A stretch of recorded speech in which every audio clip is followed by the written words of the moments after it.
আজ আপনাদের সাথে শেয়ার করছি কাঁচা পেঁপের মোরব্বা বা টুটি ফ্রুটি। এটি মূলত বিভিন্ন ধরনের ডেজার্ট তৈরি করার পর ডেকোরেশন স্প্রিঙ্কল হিসেবে ব্যবহার করা হয়ে থাকে। এছাড়াও ফ্রুট কেক তৈরিতে ড্রাই ফ্রুটস হিসেবে ব্যবহার করা হয়ে থাকে। আপনারা চাইলে মোরব্বাগুলো কিশমিশের মতো করে খেতে পারেন। টুটি ফ্রুটি বানানোর জন্য আমি একটা এইরকম সাইজের পেঁপে নিয়েছি। পেঁপের খোসাটা ছাড়িয়ে এরকম ছোট ছোট টুকরো করে কেটে নিয়েছি।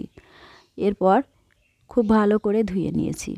ধুয়ে নেওয়া হয়ে গেছে। এখন একটা প্যানে পেঁপেটা ভাপ দেওয়ার জন্য জল দিয়ে নিয়েছি। এখন গরম জলে পেঁপের টুকরোগুলো দিয়ে দিলাম। দিয়ে ঢাকা দিয়ে অল্প সিদ্ধ করে নেব। চুলার হিটটা হাই করেই রেখেছি। পেঁপেগুলো ভালোভাবে ফুটে গেলে আরও মিনিট 3 সিদ্ধ করে নিতে হবে। এখানে পেঁপেগুলো পুরোপুরি সিদ্ধ করে নেওয়া যাবে না। মোটামুটি 60% সিদ্ধ হয়ে গেলে ইন্ডাকশান অফ করে দিলাম। আর পেঁপেগুলো ছাকনা দিয়ে তুলে নিচ্ছি। এখন জলটা ঝরিয়ে নেব। এখন অন্য একটা প্যানে 1 কাপ চিনি দিয়ে দিলাম। আর এর সাথে ওই একই কাপের 1 কাপ জল দিয়ে দিলাম। এখন নাড়াচাড়া করে চিনিটা গলিয়ে নিতে হবে। চুলার ফ্লেমটা হাইতে রেখে চিনিটা গলিয়ে নিতে হবে। চিনিটা ভালোভাবেই গলে গেছে। আর এই সময় জল ঝরানো পেঁপের টুকরোগুলো দিয়ে দিলাম। আর এই সময় চুলার ফ্লেমটা হাই করেই রেখেছি। যতক্ষণ না চিনির শিরাটা ঘন হয়ে আসছে ততক্ষণ এটাকে জাল দিতে হবে। জাল দিতে দিতে যখন চিনির শিরাটা বেশ ঘন হয়ে যাবে, মানে একটা আঙুলে নিয়ে দেখতে হবে। যদি একটু চিটচিট করে বা একতার সৃষ্টি হয় তখন চুলাটা বন্ধ করে দিতে হবে। দুটো আঙুল দিয়ে এভাবে দেখতে হবে। আর এইরকম চিটচিটে বা একতার হয়ে গেলে নামিয়ে নিতে হবে। এখন এটা ঠান্ডা করে নিচ্ছি।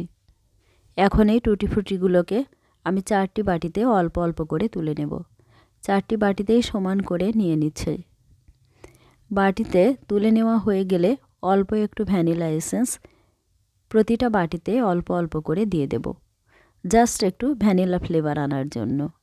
বাজার থেকে আমরা যে টুটি ফ্রুটিগুলো সাধারণত কিনে খেয়ে থাকি ওগুলোতেও এইরকম ভ্যানিলা ফ্লেভার দেওয়া থাকে।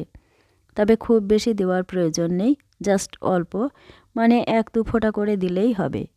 দেওয়া হয়ে গেলে একটা চামচ দিয়ে নাড়াচাড়া করে মিশিয়ে নিতে হবে। একইভাবে সব বাটিগুলো ভালো করে মিশিয়ে নিতে হবে। সব বাটিগুলো মেশানো হয়ে গেলে এক একটা বাটিতে এক এক রকম ফুড কালার দিয়ে দেব। প্রথমে দিয়ে দিচ্ছি অরেঞ্জ ফুড কালার, তারপর দিয়ে দেব ইয়েলো ফুড কালার, তারপর রেড কালারটা দিয়ে দিচ্ছি। আর একটা বাটিতে আমি কোনো কালারই ইউজ করছি না, তবে আপনারা চাইলে পছন্দ মতো যে কোনো কালার মেশাতে পারেন। আবার পুরোটাই কালার ছাড়াও টুটি ফ্রুটিগুলো বানাতে পারেন।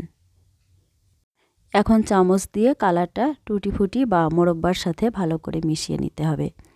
তবে এক একটা বাটিতে আলাদা আলাদা চামচ ব্যবহার করতে হবে, না হলে কিন্তু কালারগুলো মিলে মিশে অন্য কালার চলে আসবে, দেখতে ভালো লাগবে না।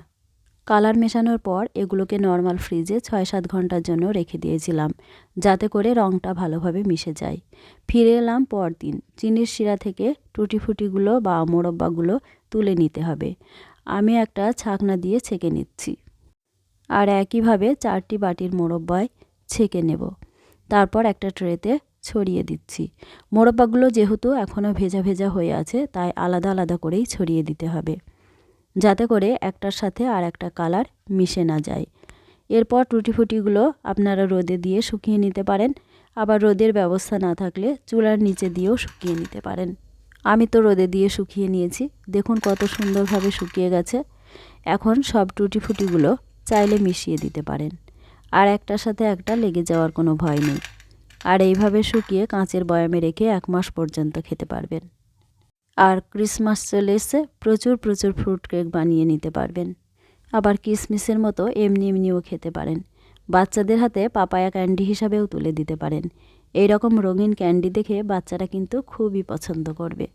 আশা করি আমার এই টুটি ফ্রুটি বা মোরব্বা বা ক্যান্ডির রেসিপিটা আপনাদের ভালো লেগেছে। ভালো লাগলে প্লিজ লাইক, কমেন্ট ও শেয়ার করুন। আর আমার এই ছোট্ট চ্যানেলটা সাবস্ক্রাইব করুন। পাশে থাকা বেল বাটনটি অন করে রাখবেন আমার পরবর্তী ভিডিওর নোটিফিকেশান সবার আগে পাওয়ার জন্য। ধন্যবাদ।